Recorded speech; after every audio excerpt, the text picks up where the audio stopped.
नमस्ते बच्चों, मेरे YouTube चैनल में आपका स्वागत है। मैं आज आप लोगों के लिए पॉलिटिकल साइंस शीत युद्ध का दौर, ये हमारा इंटर 12 का पॉलिटिकल साइंस का पहला चैप्टर है। बहुत इम्पोर्टेंट है, यहाँ से बहुत सारे क्वेश्चंस पूछे जाते हैं। तो आइए समझने का कोशिश करते हैं कि आखिर शीत युद्ध का दौर क्या है, शीत युद्ध का अर्थ क्या है। हम यहाँ कुछ लिखे हैं, उसको हम डिस्कस करेंगे, आपके सामने आपको समझाने का प्रयास करेंगे। शुरू करते हैं शीत युद्ध का दौर।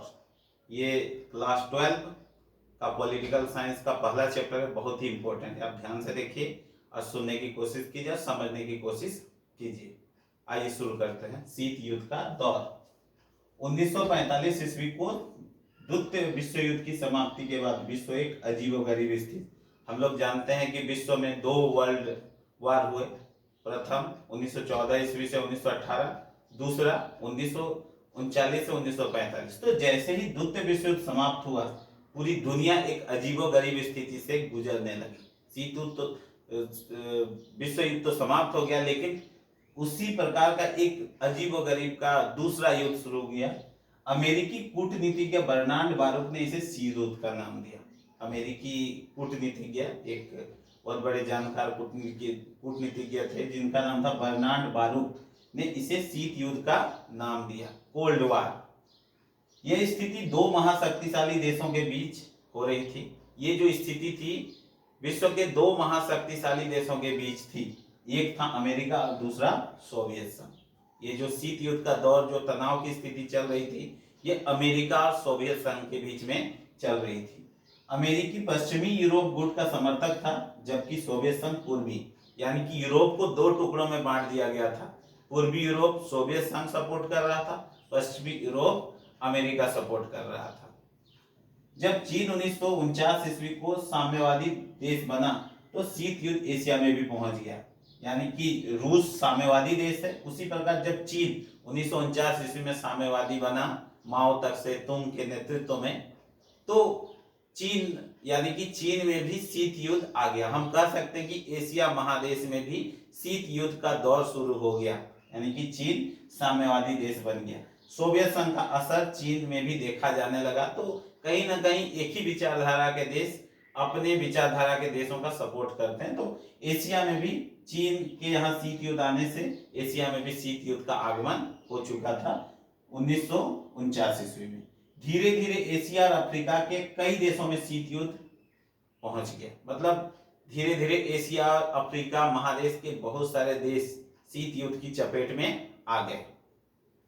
1953 में स्थिति में सुधार होना प्रारंभ हुआ। कई वार्ताएं हुई, लगा कि 1953 में शीत युद्ध समाप्त हो जाएगा, बातचीत शुरू हो गया, चल रहा था, लेकिन ऐसा हुआ नहीं। लेकिन वार्ताएं चली। 1953 में स्थिति में काफी सुधार हुआ था, आगे दिया है। लेकिन 1962 को जब क्यूबा मिसाइल संकट हुआ, तो तनाव और बढ़ गया। 1962 ईस्वी में क्यूबा अमेरिका से सटा हुआ एक छोटा सा टापू, छोटा सा देश है, आप नक्शे में देख सकते हैं। तो उस वहां सोवियत संघ ने अपनी मिसाइलें फिट कर दी और टारगेट में ले लिया अमेरिका को। तो अमेरिका और रूस, सोवियत संघ के बीच पुनः तनाव की स्थिति उत्पन्न हो गई। तो उसी को बोल रहा है कि 1962 में जब क्यूबा मिसाइल संकट हुआ, तो दोनों देशों के बीच में पुनः तनाव की स्थिति उत्पन्न हो गई। अंततः 1991 ईस्वी में सोवियत संघ का विघटन हो गया, जिसके कारण शीत युद्ध समाप्त हो गया और एक ध्रुवीयता आ गया। अंततः 1991 में सोवियत संघ का विघटन हो गया, यानी कि वो टूट गया। उसके अंदर के जितने भी देश शामिल थे, सब अपने आप को आजाद करने लगे और वो कमजोर हो गया, वो बिखर गया, विघटित हो गया। और जैसे ये शीत युद्ध का दौर समाप्त हुआ, मतलब सोवियत संघ का विघटन हुआ, वैसे शीत युद्ध भी समाप्त हो गया और एक ध्रुवीयता विश्व में आ गया। अब इतना तो ये तो सारांश था हमारा कि क्या हो रहा था। छोटे से शब्दों में हम आपको बताने की कोशिश कर रहे थे कि इस तरह की स्थिति थी, शीत युद्ध कैसे हुआ। अब देखते हैं कि शीत युद्ध का वास्तव में अर्थ क्या है।